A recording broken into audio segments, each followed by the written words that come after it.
Hello, everyone. I'm Carly Savello, and I'm a talking person. I have a great guest with me today. She's an autistic woman with ADHD. She's also a seminary student, and she's an author. Welcome to the podcast, Danae. Hi, thank you so much. I'm so happy to be here. I am so happy to have you. Today is truly the Autistic Women podcast. I'm really excited for this discussion today. I know you're looking forward to talking about your diagnosis journey, so let's just get into it. We're both late diagnosed autistic women. I would love to hear Mhm. about your journey getting a diagnosis. Yes, so when I got my diagnosis, I kind of started to look back and just wonder where, how was I autistic? Like what autistic traits, could I have seen looking back just through my life? And when I thought about it, I kind of realized that ever since middle school, I think I have always had an awareness that I was different. I always had an awareness that I was experiencing this world different than my peers. Social interactions, they were confusing, draining. Um, I had trouble focusing, but I think because I was not quote unquote like hyperactive, like physically, I think I just was like, oh, I need to focus harder. I'm not trying hard enough. And so I started to notice these things. And I noticed, for example, that transitions, any type of transition going from um, the getting off of the bus to, getting inside and like getting settled or any type of transition always made me feel irritated. And now I know that that was me being dysregulated. But just looking back and seeing those things, I think I've always had that awareness. Um, I just think autism back then, it wasn't talked about like it is now. And when I got to college, not really knowing that I was different, knowing like that I didn't quote unquote like check a box.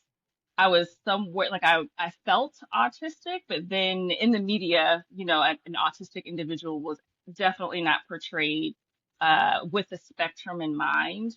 Or talking to like my doctor about it, they were like, "No, you can't be autistic. You get good grades," or all of these ableist things. And so I Mm. felt so confused. And I felt like I was made wrong. Like my existence, like something in me, I needed to try harder. Or like I felt like everybody else had some advantage. Everybody else knew something, was in on something that I just didn't know. And so when I got to college, I started like heavily binge drinking because it like numbed or suppressed my nervous system from years and years of burnout, of autism burnout, of ADHD burnout. And so I was like, oh, well, this makes everything so much easier. And of course, that's a very temporary assessment. That's not the truth about alcohol, but that's kind of how like I felt myself like just like white knuckling through college. And finally, after that time, after I started, I had a full-time job, still didn't quite check a box. Then I heard from doctors, well, you can't be autistic. You have a college degree. You can't be autistic. You have a full-time job. And so I still was experiencing so much discomfort and anxiety and irritation and exhaustion. And it wasn't until I went to a therapist after I had our son. I'd gotten married by this time, had our son, and she was like, "Have you ever like heard of autism? Have you ever looked into an autism diagnosis?" And I was like, "Well, yeah, but I was told I can't have it because of this. I can't have it because of that." And so she kind of helped me go through an assessment online, and it like the results were like showing that yes, that I was probably autistic and that I needed to seek like a formal evaluation if I wanted to go further. Now, I will say, I personally think that both a diagnosis and a formal diagnosis, I think they're both valid, Mhm. because of just all of the misinformation that there still is about autism. I think they're both valid because of the disadvantages that certain individuals have in terms of getting evaluations. So I always like to point that out whenever I talk about like seeking how I sought like a formal diagnosis. But because I don't want anybody to hear this and think, well, I have to do that too.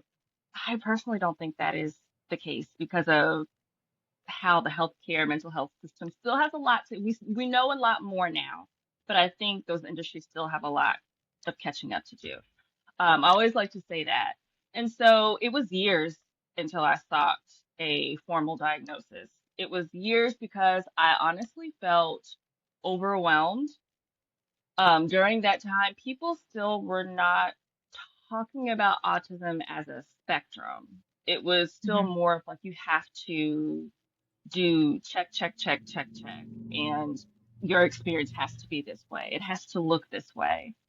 And so I kind of ignored what my therapist said. I felt so overwhelmed as we tried to incorporate different mindfulness techniques and, all of these techniques that are helpful. But I think just mentally, I felt overwhelmed by making any type of change.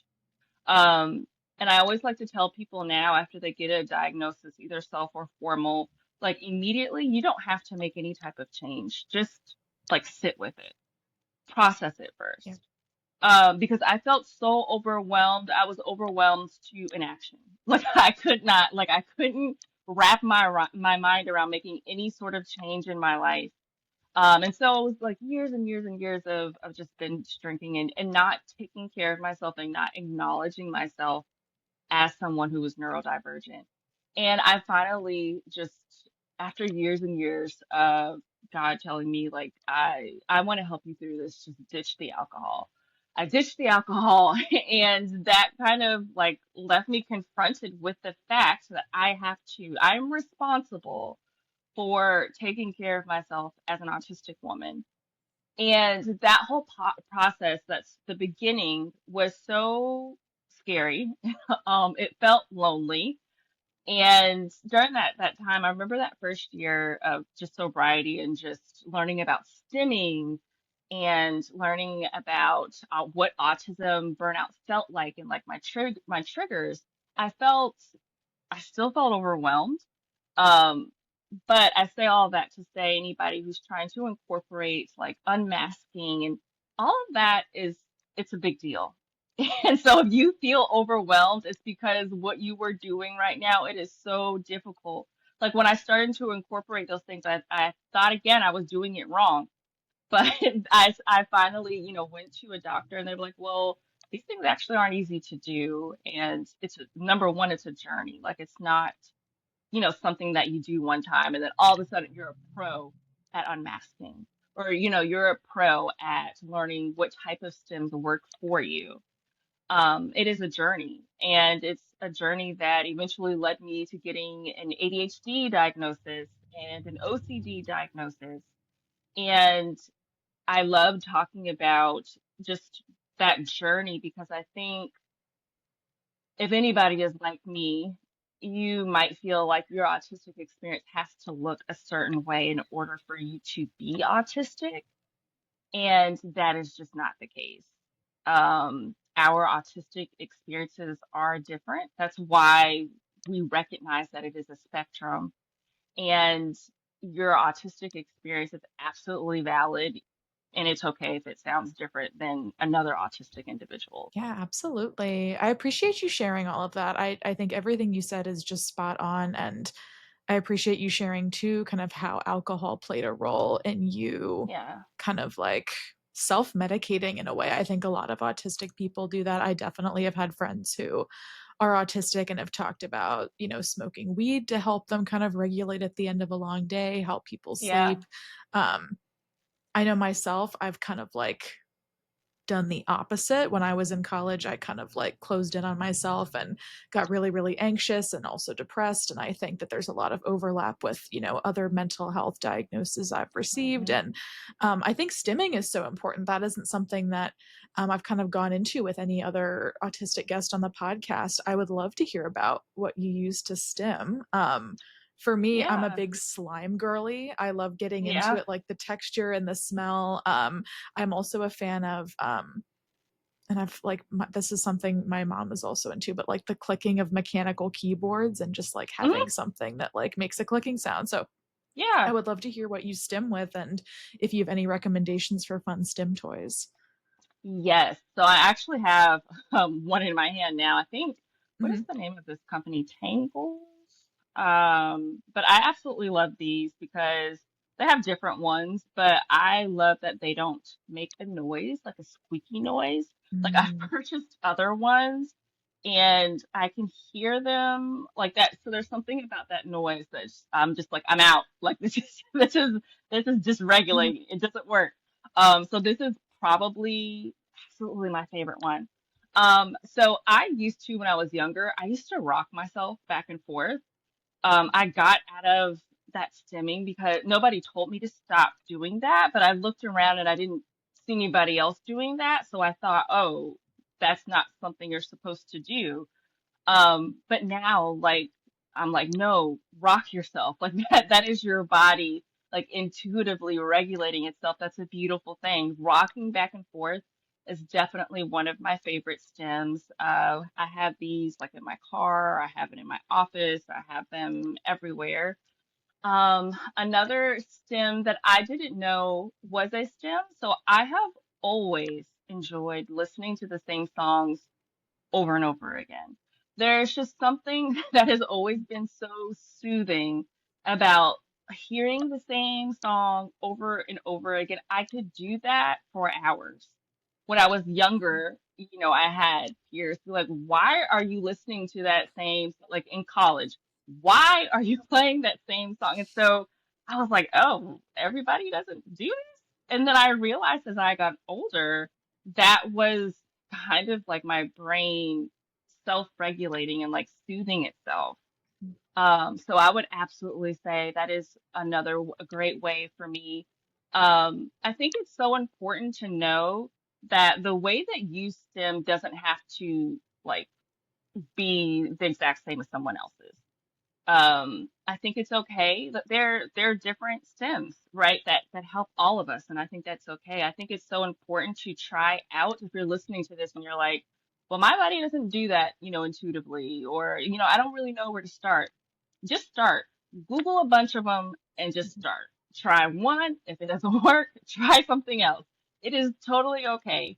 Um, if one doesn't work for you. I also want to say that you might get to a different season of your life and maybe a stem that you've been using all of a sudden doesn't work for you anymore.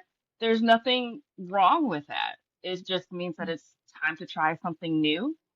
I think it is so important to start small. Like if you're not um, familiar with stimming, start stimming in your house. Just do it, do it in your room. Start stimming in your house and then start stimming in front of a friend. Then stim while you're at the coffee shop. Start small. When we are talking about unmasking, I think one of the many reasons why it feels overwhelming, and again, it is a big deal, so it makes sense that it's overwhelming, but I think there's this pressure to like do it and it has to be this big act. And it's like, well, just start with one thing. Just start with one thing. Stimming is a great way to unmask, to no longer like diminish or suppress your autistic or neurodivergent needs. Start small. Start in your house. Start with one thing and then go from there. Hmm. Yeah, I completely agree. I feel like there's definitely still a stigma about being, well, like you said, like unmasking in public. I feel like when you're talking about your diagnosis, people have this idea of what autism is, and they think Yes. that moderate to high support needs autistics are the only kinds out there because those are the only ones that we might see in public because they Yeah. have higher support needs. And so, Right. like you were saying, something I really resonate with is when you were talking about, teachers, oh, she's not autistic, she gets great grades. I think that there's a huge, disparity in getting diagnoses from, between maybe male identifying kids Yes. versus female identifying young girls. I know that's something I Yep. definitely experienced even within my own family. And, when you're growing up, you have teachers say, oh, well, she doesn't need any, accommodations at school. And I Yeah. definitely got the, like, she's a gifted student. So, Mm-hmm. she obviously can't have a diagnosis because I think there's, again, and that kind of feeds into that stigma, that misconception that um, people who have any sort of disability can't be high achievers.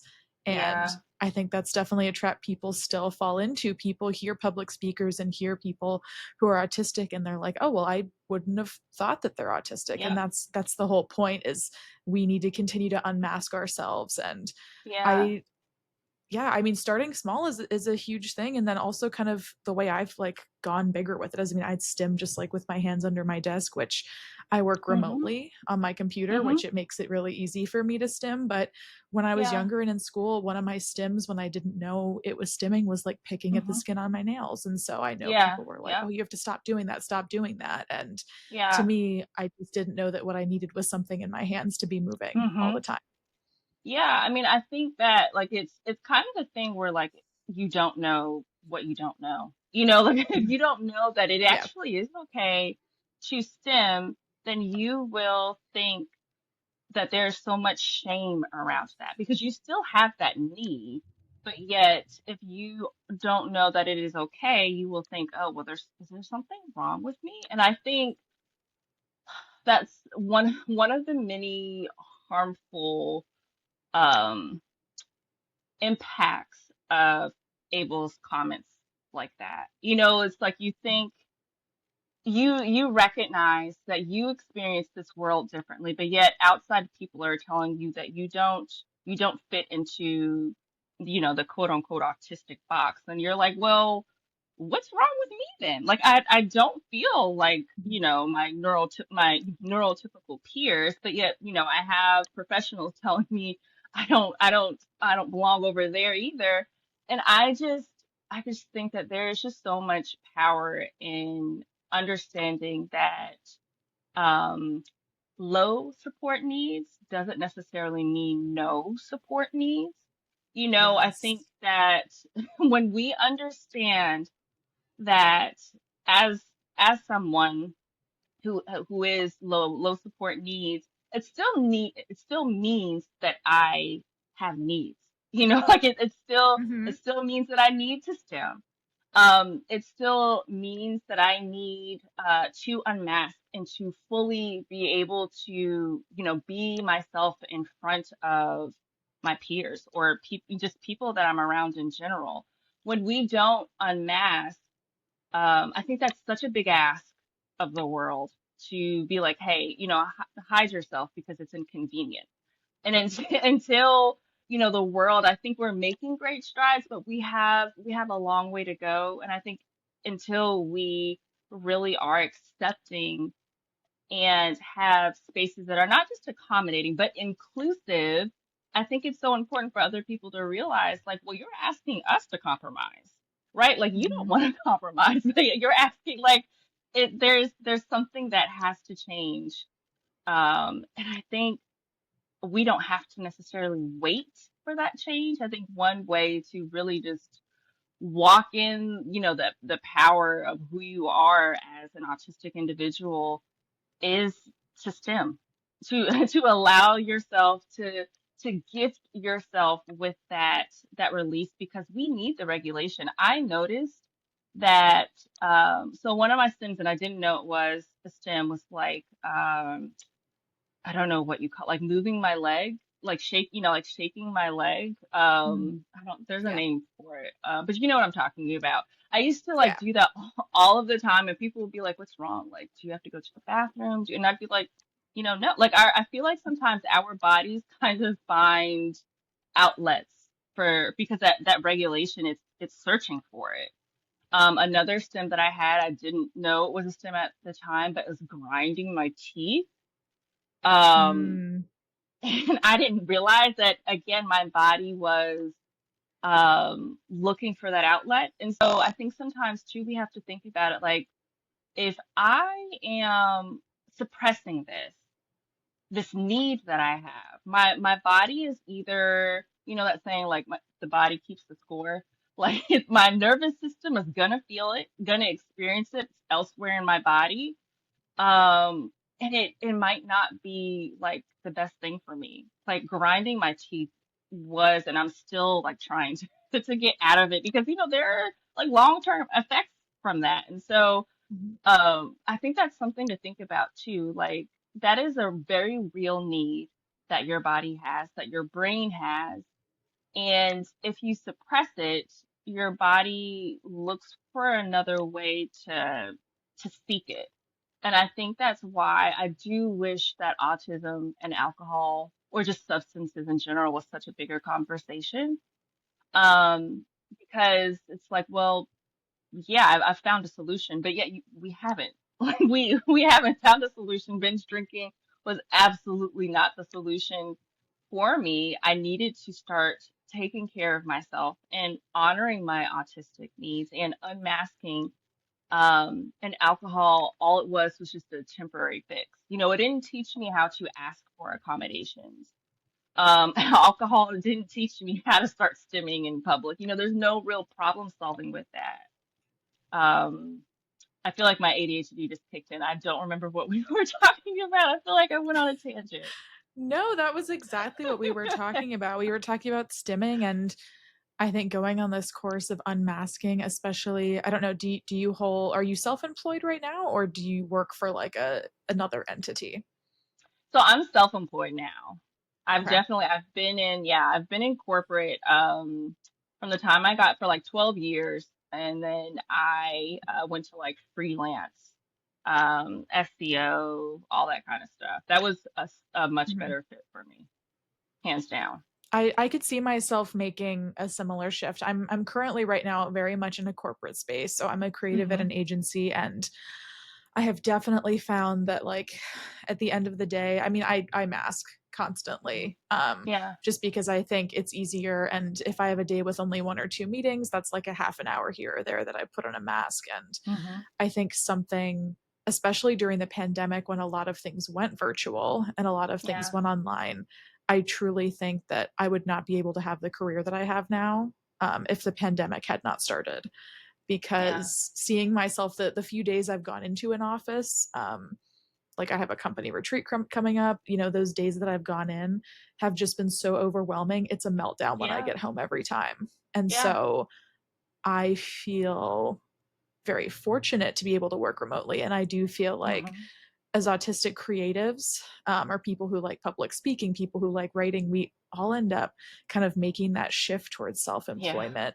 That was something that my mom yeah, experienced her whole life. She was self-employed, and she, started an office job, 6, 7 years ago, and was just like, whoa, I enjoyed being self-employed. And she's an yeah, autistic woman in her 60s, and she was like, I did not realize how much I enjoyed making my own schedule. And I think yeah, that, yeah, if it was financially feasible for more people, I'm sure a lot of hmm, people would just be able to feel safer in their own yeah. skin and in their own space being self-employed. So I definitely admire people like you who are currently self-employed and have gotten out of that corporate world. And I see myself doing that in the next decade. Yeah, I mean, it was hands down the decision for me. I think that was one thing that sobriety really held up a mirror for me. Like during that time, I thought about going back into an office with our son. He was getting out of daycare and he was like starting grade school. So I was like, oh, maybe I should,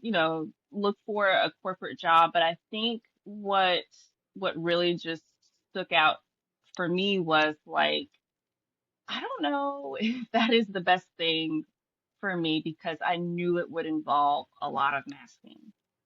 Mhm. And I think like in the office, just a lot of masking. And I think I think I just realized that I kind of needed to like stay on the path, that I was on. Mhm. Something that has always been a part of my autistic experience is not holding eye contact. Mhm. That's something that I personally I thought was like everybody kind of did that all of the time, and then I was told as a little kid, look at people in the eye when they're talking at you. What Yeah. are you looking at? Why aren't you looking? And I was just like, what do you want me to do? Like it did not, and it does not feel natural to who Yeah. I am, to my existence, to hold eye contact. And I Especially for noticed, that long too. Like I took those public speaking classes in school and I would get the negative marks for not looking right at yeah. somebody's eyes the whole time. It's just not Yep. natural. No, and I'm like, I don't understand what my other options are. Mhm. I don't get it. And I think that one thing that I know looking back at my corporate career was I always had that comment. I always had Mhm. that Yeah. feedback. And so when I thought about going back, with having the knowledge that in awareness that I need to start Mhm. acknowledging and taking care of myself as an autistic individual, do I want to go back into an office? And I was like, no, because Mhm. I know for a fact that that's going to most likely in an office be a part of my, the soft skills of my job description. And I knew that I really needed to concentrate on like being freelance and just working Mhm. from home. And I think that's one of the ways to like we talk about, or corporations talk about, they accommodate, or people love to kind of say that. And I'm not saying that it's a bad thing to offer accommodations. Like, no, it's our right. Absolutely honor accommodations, but I wish more Mhm. corporations would take it a step further and be like inclusive. Like while they're Yes. thinking of the Mhm. job description, keeping different neurotypes in mind. While Yeah. you are, creating this role, think about how it would be for somebody who doesn't hold eye contact.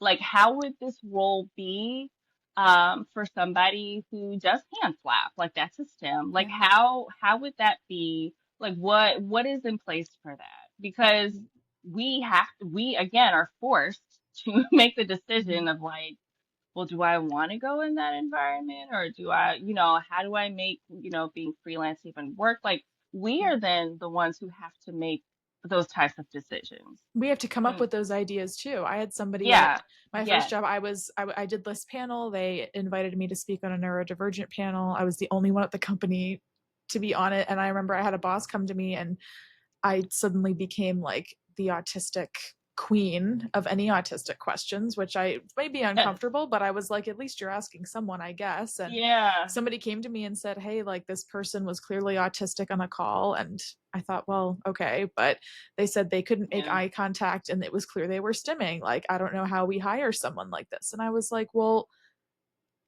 they were like, we're worried about them on client calls. We're worried about them on client calls. And I said, well, mm, when we're on client calls, we're presenting work. So I said, a simple accommodation yeah, is letting them be off camera and letting the yes, screen share, like, let's just focus on the work. And yes, it was like the light went on and he was like, oh yeah, you're right. And I was like, who's looking at yeah, faces when you're screen sharing anyway? Like a very simple right, accommodation is letting him yeah, present the work and letting him be camera off. And if he has an issue and doesn't feel comfortable, letting someone else present the work. I mean, we're a team, and that's very simple accommodation seemed to flick a switch for that boss. yeah, And I'm glad it did, but I feel like those accommodations are often skipped over, or we're the ones who hmm, have to say, hey, you could just do this.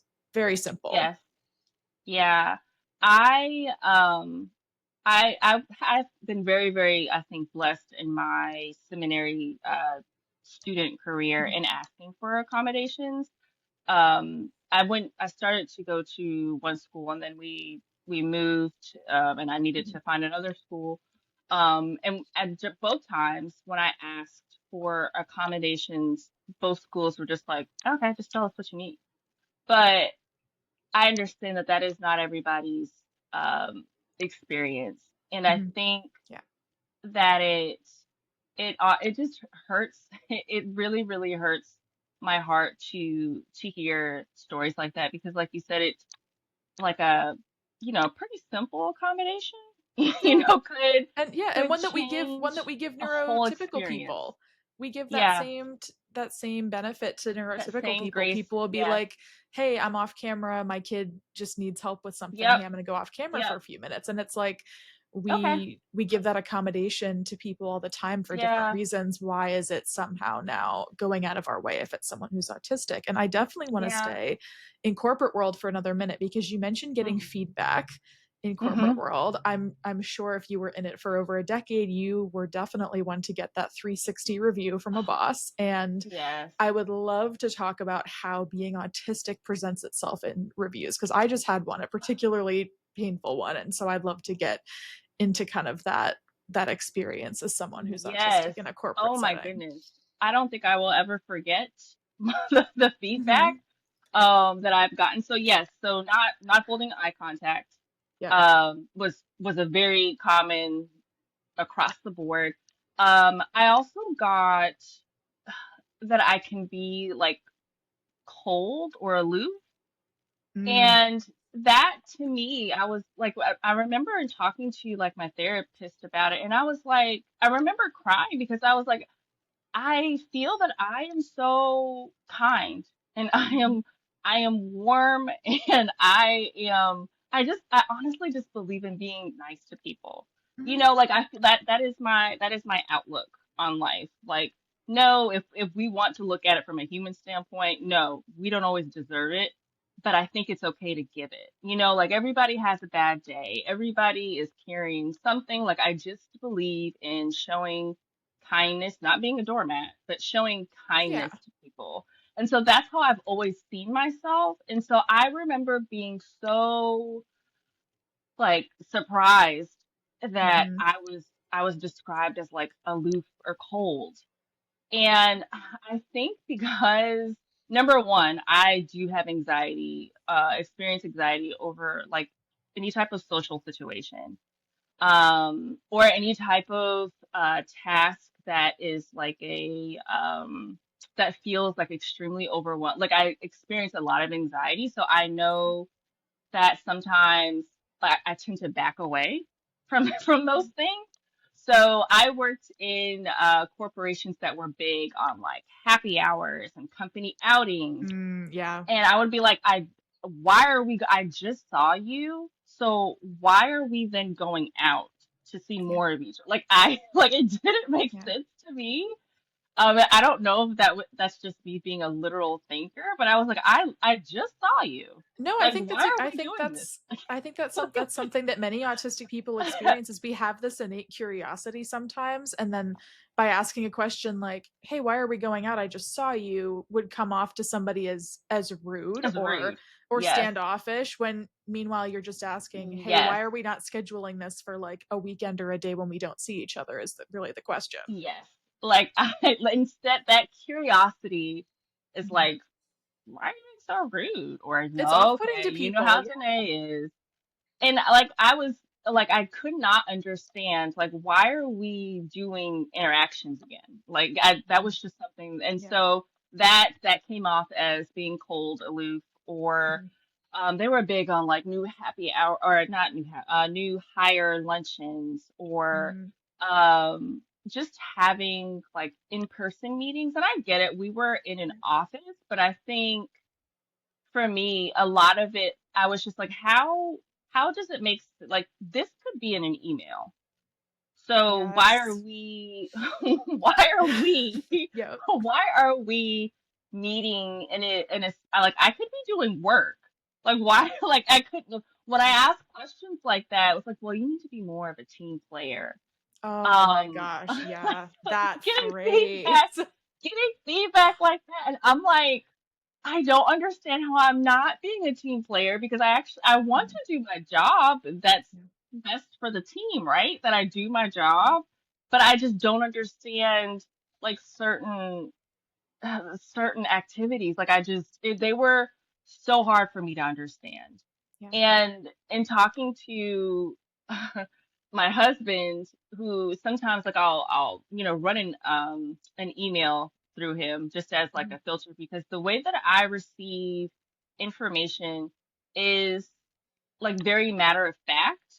Yes. Like it's, Mhm. like, okay, I check, okay, I read that, check, and I'll respond sometimes like, okay, like sounds great, or, okay, that's great, or, like very short responses.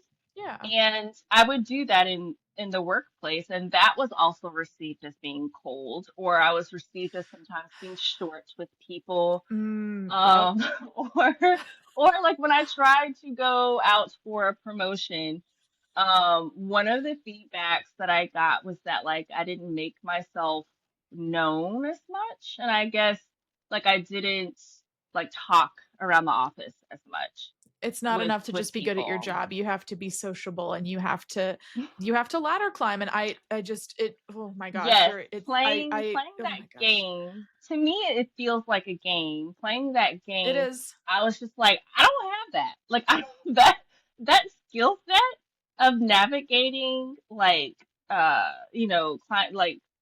not that I couldn't do the work, but just the social like It's a different level jujitsu, of it seems like. masking. It's a different Yes, level of masking. It's like yes, masking yes, times two because these people at a happy hour themselves are masking. Even if they're yeah, neurotypical, they're putting on a face yes, and yep, they are trying to ladder climb. Everybody has a motive. And I think when you're autistic, at least when I'm at these events, I'm kind of like, what's everybody's motive here? It just seems very yeah. like we're doing covert operations and Yep, let's I get oh to the my gosh. point. Let's be real Hmm. with each other. Yeah. About yes.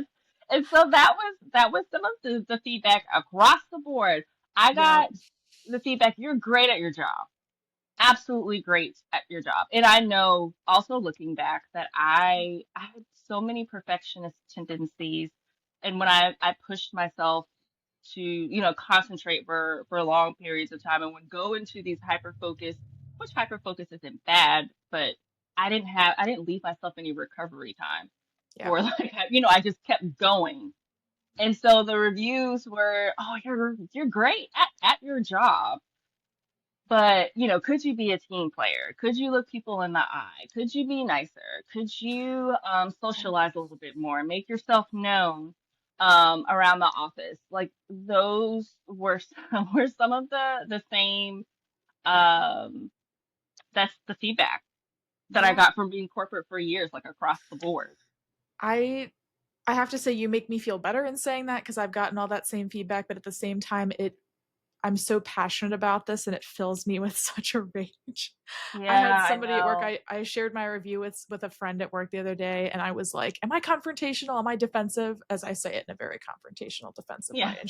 And she said, "No, never." She was like, "You feel things deeply, though." And I was like, "In a corporate Yeah. setting, isn't this the point? Isn't the point to care about our jobs?" And I heard all Yeah. those same phrases at my most recent review. I've heard them at every single review I've ever had. I remember my first review in a corporate workplace.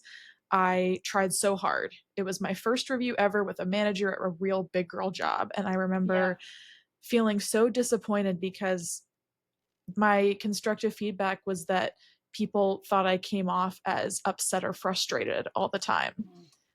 And I was like, well, are there any examples that people provided? And it was like, oh, just that sometimes how you're perceived. And I was like, well, Yeah. I can't control perception. And Yeah. I also want to, I said this during a recent review where I got, the same feedback. You come off as confrontational. And Hmm. I was like, well, I'm very frank. I'm very straightforward. If I say, Yeah. okay, confirmed, I'm working on it now, that is literally what I mean. So, Yeah. and I countered with this point too, like as a woman in the workplace, I need to be respected. And I don't think that adding exclamation marks and smiley emojis onto every single message is going to help Yeah. me be respectable. So I think as women, there's that intersectionality there of being women in the workplace, being autistic. And then you have another layer Yes. of also your blackness affects how you're perceived in the Yes. corporate world because everybody just thinks we're angry and Yes. defensive. Yes. Defensive is something that I have heard for most of my life.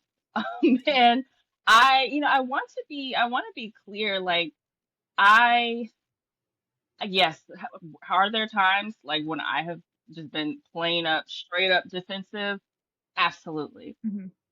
I also know for a fact that a lot of me asking questions tends to offend people. Like, whoa, whoa, why are you? I'm like, Yeah. well, I just need clarity because that is how I process information. It's like somebody um tells me something. Yesterday, I was speaking with someone, and she said, "Tell me a little bit about yourself," and I was like, what do you mean?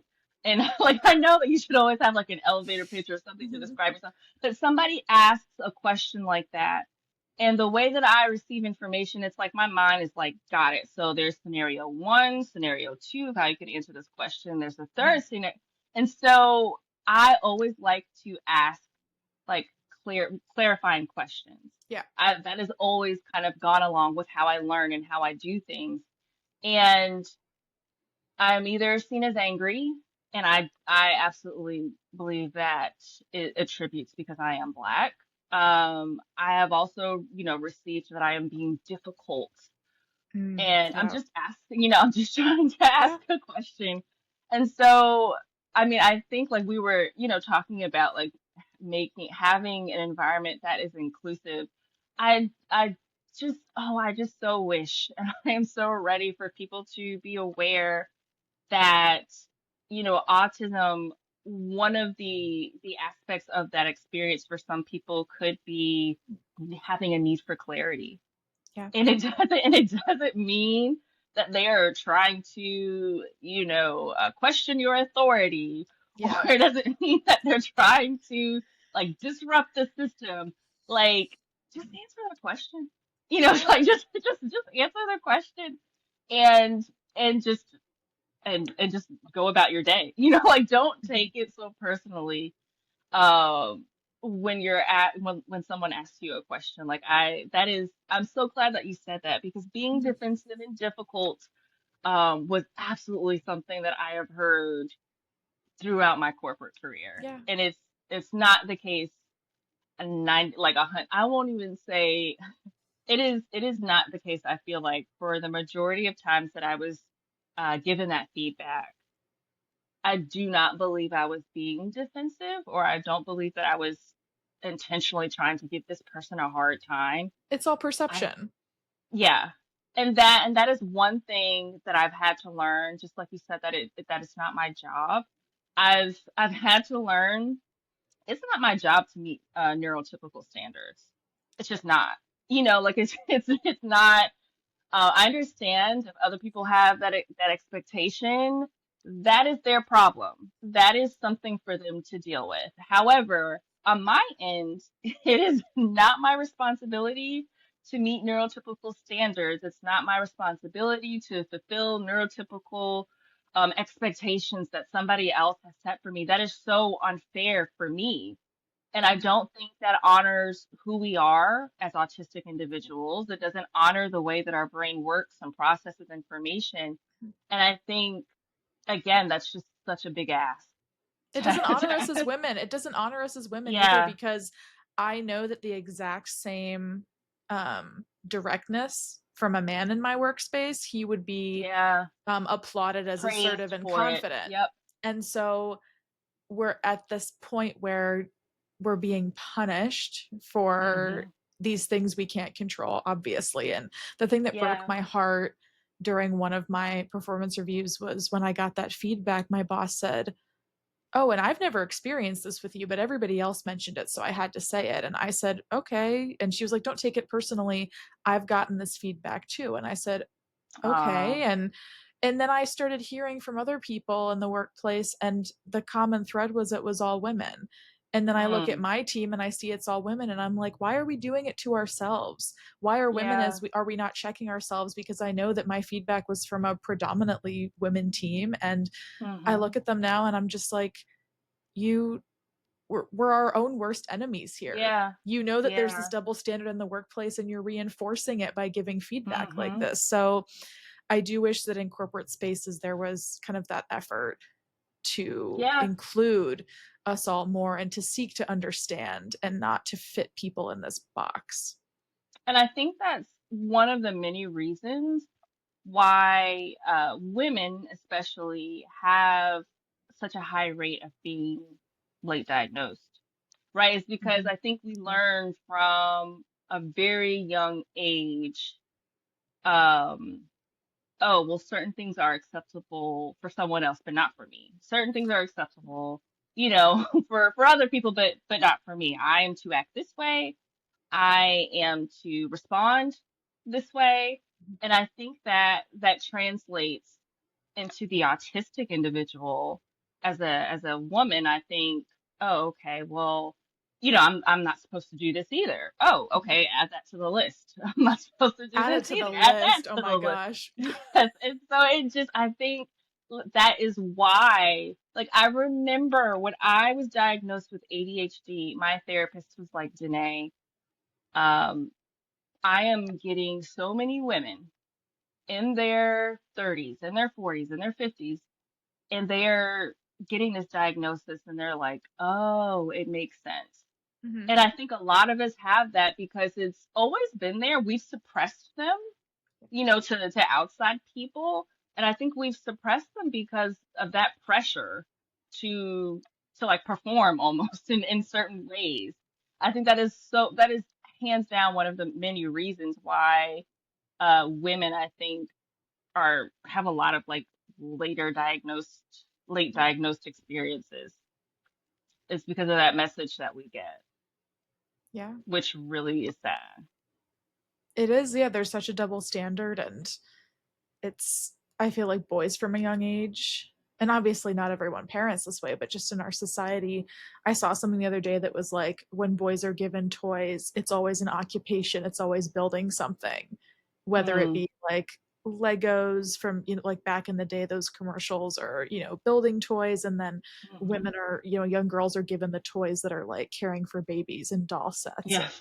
nurturing. Yep. And just it's these things that start from that young age that are Hmm. nurtured, and then you add on the layer of being autistic, you add race in there, you add Yeah. queerness or any other identifier, anything Hmm. else that makes you feel underrepresented in a corporate space. And yeah, like I keep saying, we just have to keep fitting ourselves in this box, and it's really disappointing. And something Yeah. I'm trying to do more in the workspace is unmask. It's something that's still really hard. Like in my review, I kept sitting there thinking, like, at my newest job, I was like, do I like say that I'm autistic, or is that coming off Yeah. as defensive or using it as an excuse, or do I just sit here and take it? And I just sit there. I just sat there and I took it. And then talking to other women after my review who had gotten the same feedback, I was like, well, at least it's a problem for everyone, but maybe we should be evaluating our workspace, Yeah. our kind of corporate way of being, instead of Yeah. really pinning each other against each other in these like made up fucking reviews. Yeah. I Honestly. mean, like, like you said, like it's with that example earlier, like a small accommodation can go a very, very Yeah. long way. The opposite of that is asking another human being to not take care of themselves. Like Mhm. that's Yeah. essentially not honoring their brains, and Mhm. that's just a really big ask. So I think, I don't know. I mean, I think I have been telling myself, and it's a reminder that um, I don't have to necessarily wait for, the world to catch up to me. It would be really nice. And I think, like I said, we're making progress, sort of, but there's still a long way to go. But I think for me, I'm just like, I have got to move forward in life with looking for little ways to give myself a break. Mhm. As an autistic individual, somebody who also has ADHD, sometimes that means, like, I Instacarted like 2 items the other day, and I Mhm. get that probably sounds so ridiculous to some people, but I also know that I've been kind of like in and out of like autism shutdown, and Yeah. so I'm like, you know what, I'm going to give myself a break, like looking for little ways to give myself a break, and It's I've an been looking for accommodation. little ways. Yeah, I mean, honestly, it is. And looking for little ways to unmask.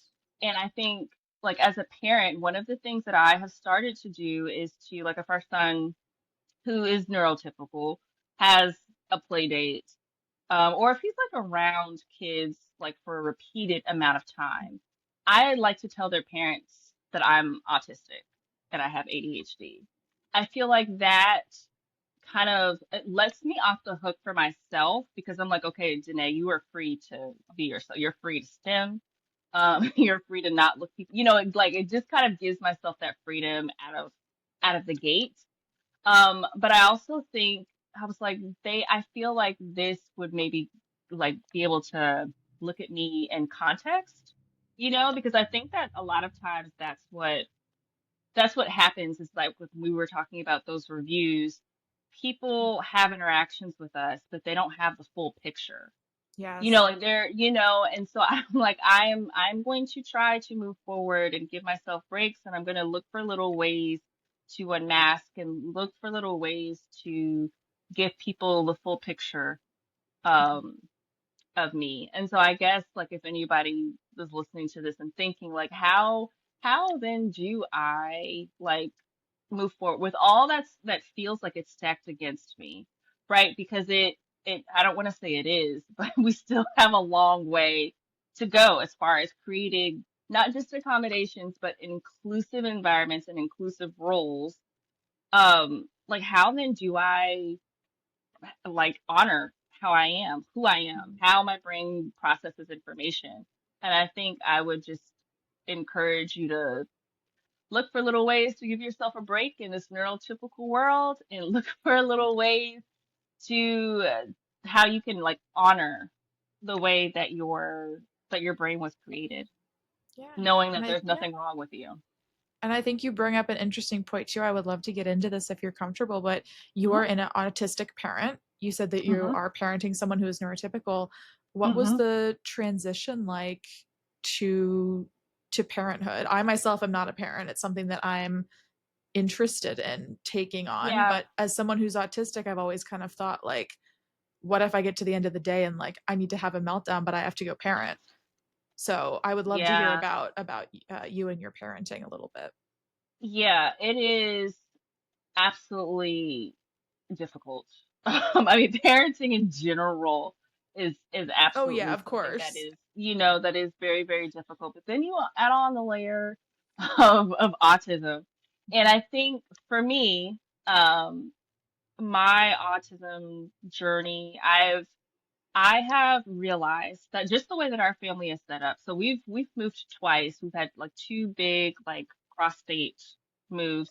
So we're not near our support system. We don't Mhm. have like someone, an aunt, cousin who could come over and babysit. We don't have that community. If you do have that community, I would heavily encourage you to lean on them. Don't think, oh, I should be able to do this all on my own, or I shouldn't ask for help. No, it takes a village Yep. to to raise a child.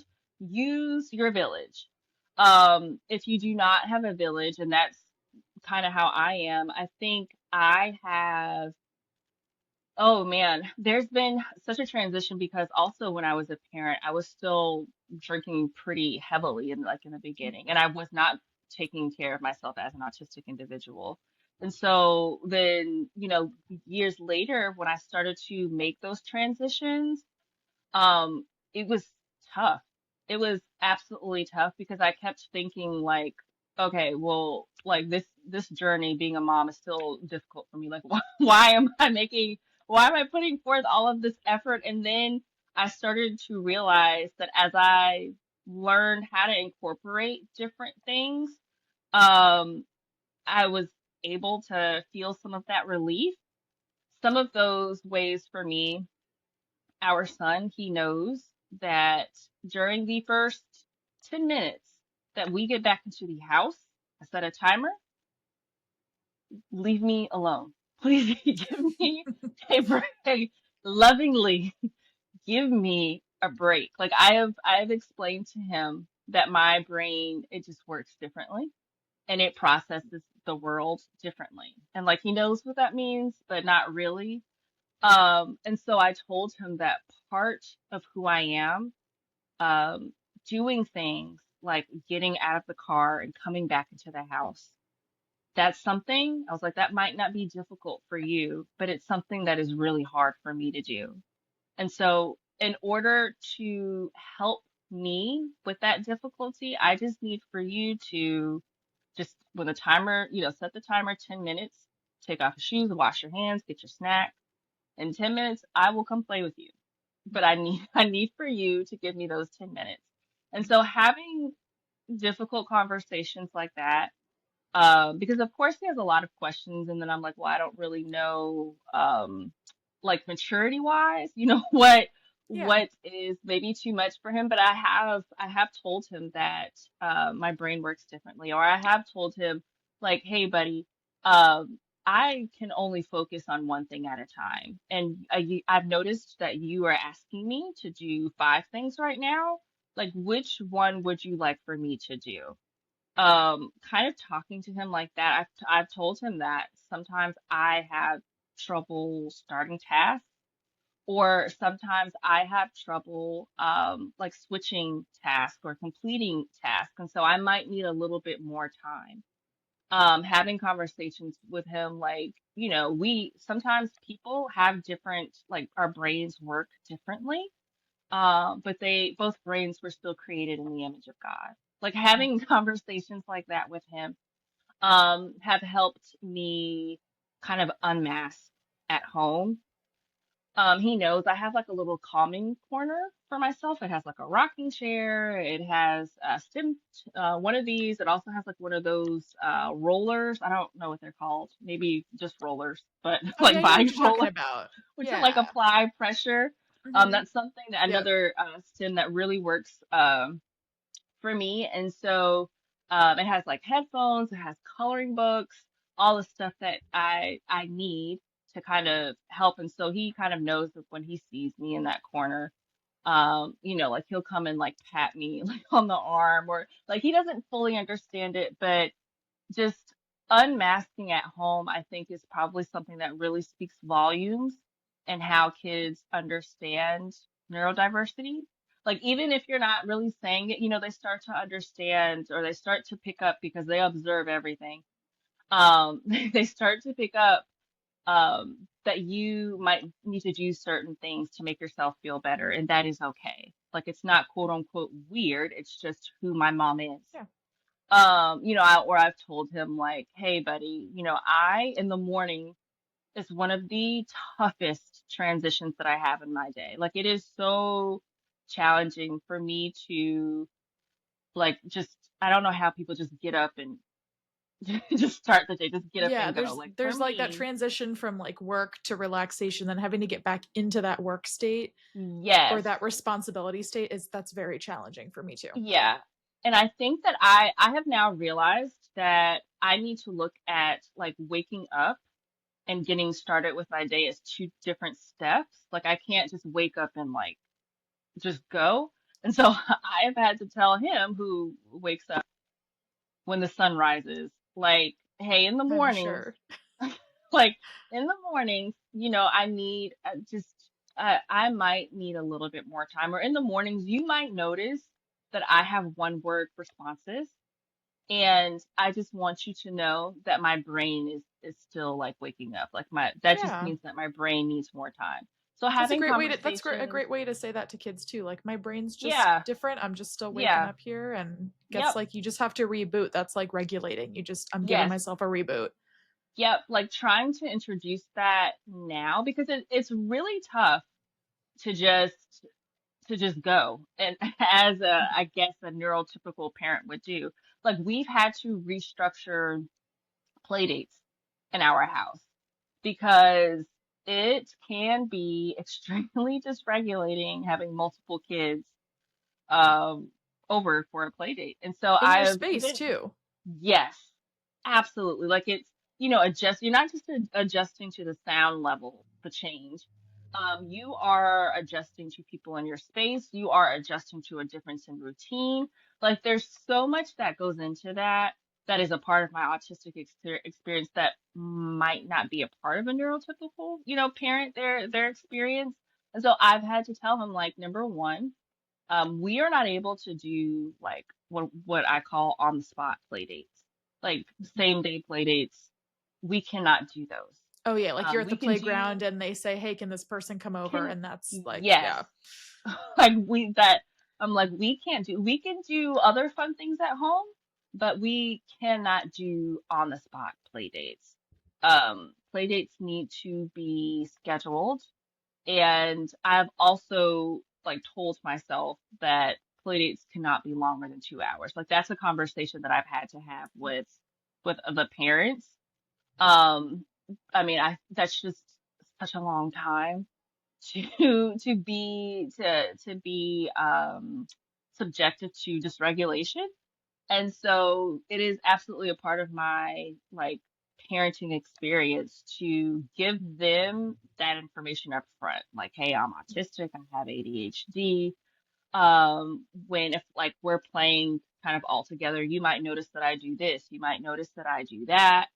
Or having those conversations with him or being able to, talk to my husband who's a neurotypical, talk to him about what it might look like for me to be dysregulated. Because I've noticed that when I become extremely irritated, and granted, sometimes I just feel irritated, but I've noticed that largely when I feel irritated, it's because I'm dysregulated.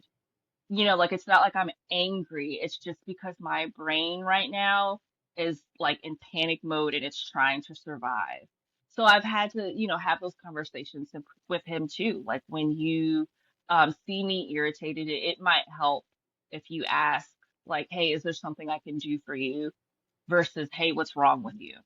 It is yeah, helpful, it's helpful that if whenever we have people come to visit with us, because not being close to our village means that we yeah, have visitors, and I've had to place boundaries around what that looks like because people sometimes will have the expectation that they can stay for 2 weeks, and I'm like, okay, so yeah, it is it is a lot to have someone come into my space and disrupt my routine.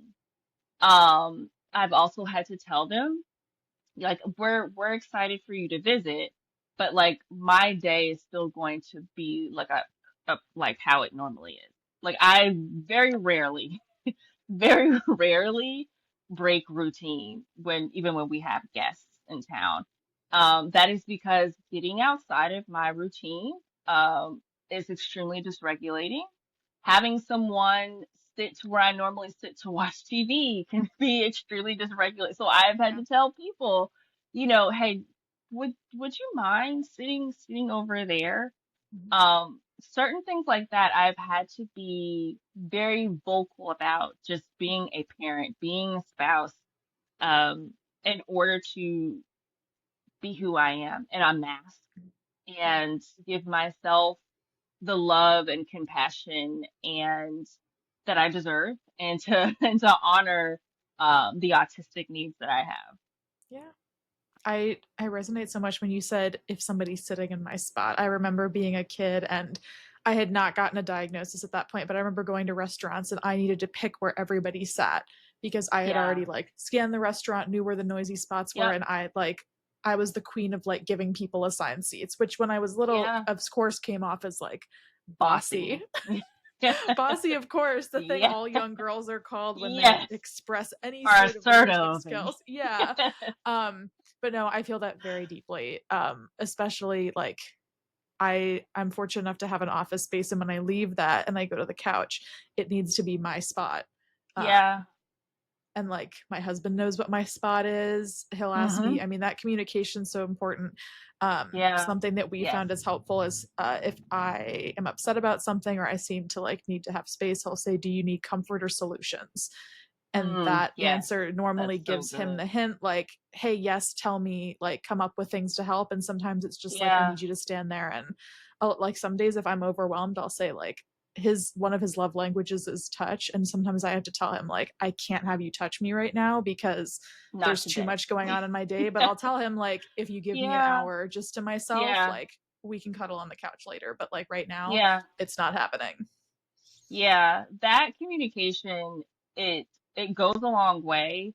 And I don't know if this is a part of my autistic experience, or I don't know, but how, so I think like half thoughts in my head and then I say the other part out loud, if that makes sense. So like I've had that too. Sometimes I'll hold full conversations in my head and I'll go to my husband. I'll say, "Did I say that out loud? Did you answer me back?" And he'll go, "You did yes. not say that out loud, but that is what I would have said." And I'm like, "Great, thanks." Okay. So because of that, sometimes I assume that somebody else has information that they don't have. Like, so I will assume, that my husband knows that I am in autistic shutdown. When like I might recognize that. And so I think like I've been thinking that, and I might say then like, I just feel so exhausted, and he'll be like, "Oh, okay, well, why don't you go do something?" I'm like, I know I need rest. Like I need so much more. And then I'm like, "Oh, well, I didn't tell," which that's true, but it's just communicating to your spouse, Yeah. like, what you need. Like, hey, I need this, and like if you come back, give me a minute. Just having that communication of what this might look like, or what my stimming might look like, or what type of changes I might need if we have it. Like having those types of like conversations, I think that just goes a long way.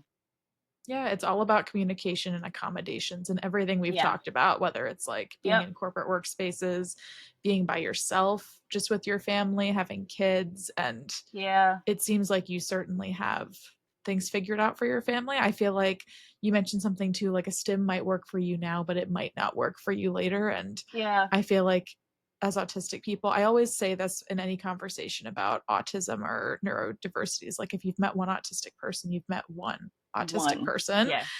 and that we Yes. are all going to be different. Accommodations are all going to be different. And I think that's what makes navigating corporate spaces and then even just like family relationships, like having in laws, Yeah. for me was such an adjustment because I was like, whoa, whoa, whoa, like, why are we upset about that when I said this? And like having to Yeah. navigate how a whole new group of people communicate was just so foreign and upsetting to me at one Yes. point. And there's just such a learning curve. And we're often the ones who Mm-hmm. have to do the learning to fit The in this adjusting. neurotypical Yeah. mold.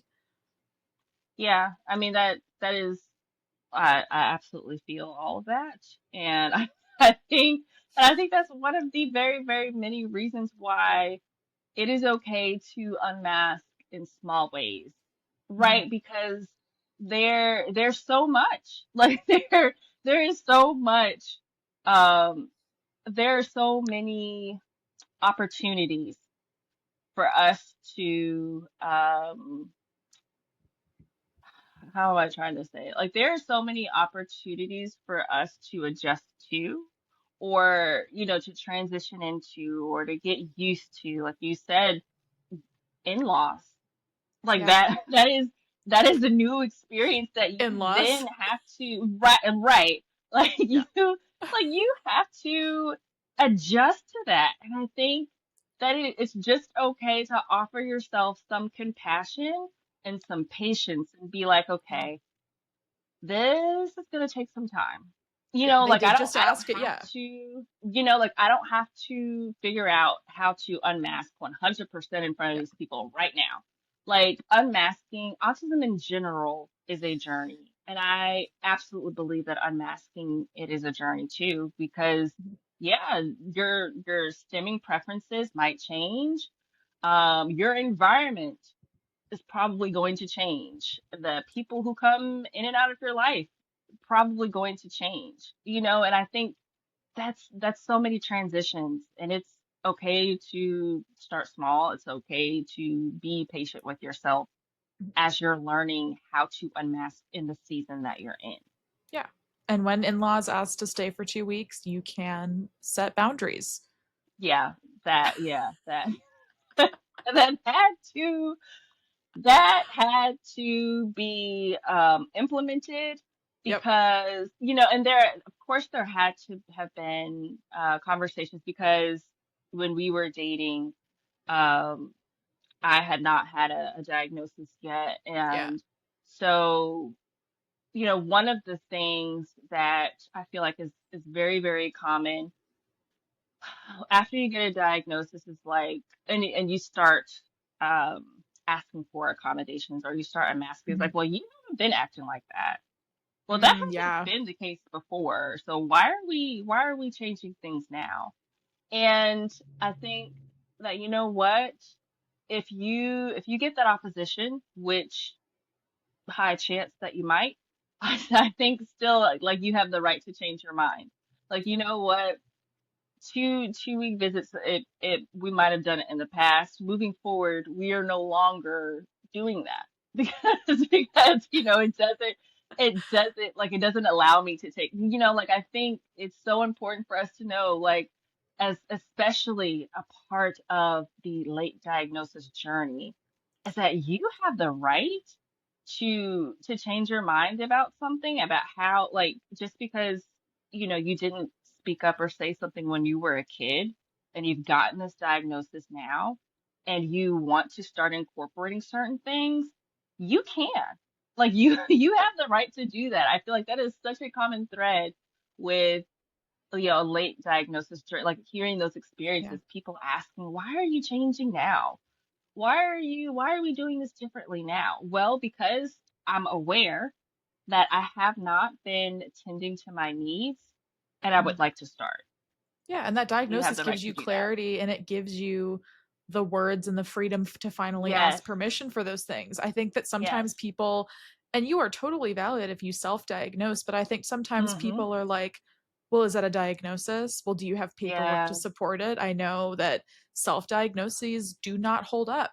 In yeah. school, like um I had a therapist once when I was in middle school who was like, "Hey, I could get her, tested and, she's definitely has, autism." She At the time they were still using the term Asperger's in clinical Asperger's. settings. I know Yeah, sometimes they still are, but she was like, "Yeah, she I can get her an Asperger's diagnosis." And yeah, at the time, my mom and I were both like, "Well, she doesn't really need it in school yeah, settings." And looking back, I wish I had gotten it because having that piece of paper, that one thing to point to and say, "Oh, look," would have given me permission to, I think, unmask a lot more in yeah, academic settings. yeah. And I think, like, even, I mean, I don't know, even just that, the journey of um evaluating and getting, seeking an evaluation. And I think It's so for me expensive. personally, it's expensive, it's time consuming. I mean, there's so many, and then you kind of have to um convince, a doctor, or a specialist that you even need an evaluation. Like I said, I was told many times, well, you have a full-time job. Well, you have a college degree. Like, how you get Mhm. good grades? Like, what do you know? Like, what do And so, and that's one of the many reasons why I'm like, self-diagnosis is absolutely, it's there, and it just really sucks that sometimes not having a piece of paper, Yeah. it kind of could stand in the way of someone getting the accommodations that they deserve. We're not there yet. We're not there yet. We have a long way to go. Um, but that I was thinking about this the other day, the fact that women are starting to get diagnosed, Yeah. be it later, in life, maybe that is a good sign, because maybe we are starting to finally realize that not only is autism a spectrum, but it could it could present itself differently between males and females. Like, I try to Yeah. hold some optimism there, for little girls who, like, Mhm. maybe then we will start to, like, change how we even look. Maybe then we will start to change research, like, how, what's that rippling effect, so that one day, um, like, having that piece of paper is something that will be easily accessible for everybody. Yeah. I I'm certainly hope so. optimistic. Yeah. Yeah. I certainly hope so because I mean, in the vein of kids, my husband's also autistic, so I'm assuming that I'll need a piece of paper for my kids. And so Mm, I'm hoping certainly that it does seem like this world of getting diagnoses and just the world of autism and ADHD does seem to be opening up a lot. I see the identifier a lot yeah. on social media. People have been putting like AUH, like Mhm. autistic or like Mhm. ADHD, Yeah. to kind of I do feel like there's a lot of overlap, and I do love seeing people finally kind of get the clarity that they've been seeking. And Yeah. everybody always says the same thing. They look back and they're like, oh, that makes sense. A lot of That things start tracks. clicking. And Yeah. I think it, even though it Yep. is just like this piece of paper and it's not accessible in any way, but for the people who get it, it is very much like a validation of your Yeah. experience. And if you're older and you've been waiting so long for this, it is finally like this relief of, Mhm. it's like there wasn't a problem with me. This is an explanation Yeah. for the way my brain is. And Yeah. I just hope that those diagnoses become more accessible to people in the future. Yeah. Definitely. I'm optimistic. I'm optimistic too. And I know that you do. I feel like we've covered a lot of ground here. I would love for you to share more about what you do on social media, where people can find you. I know I mentioned earlier you're an author, you're in seminary school. I would love for you to kind of plug what you have going on right now. Yes. So I am taking the semester off of school, which I did not want to do, but I felt like my brain needed the rest. And so this during this time, like I am creating like Bible resources for autistic individuals. Um, Specifically, I'm creating a resource on understanding the parables in the Bible.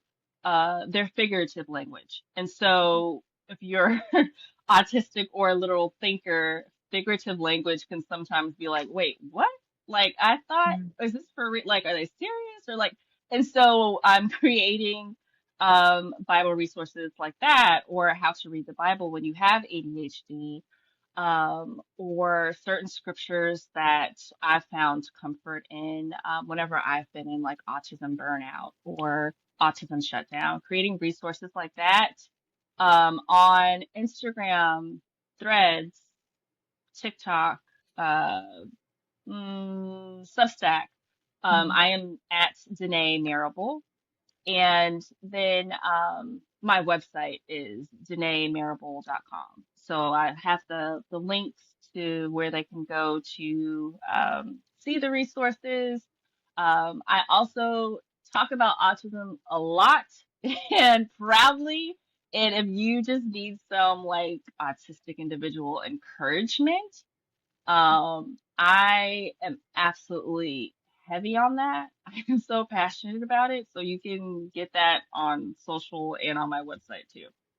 yeah, that's a little bit, and I will have everything linked down below. So everything Danae just mentioned, I will have it linked in the description of today's podcast. But Danae, I just want to say thank you so much for coming on. This has been such a lovely Thanks for having conversation. me. It's been so great Yeah. talking with you. You just radiate kindness online, and getting to talk to you now has been such a privilege. And that's been a great conversation to have someone who's a parent and, just kind and religious, and someone who's experienced both being self-employed and working in a corporate setting. I think that having your perspective as an autistic woman is so valuable. And so I just want to say thank you so much again for being on today. Thank you. Thank you so much for, I mean, augmenting our voices. I know I said that before, but I just think it goes a long way. So I really am happy to be here. Yeah, it's been so great to have you. Everybody check out Danae. As I said, all those links will be down below. And I'm Carly Sabella. I'm a talking person, and I will see you on the next one. Bye.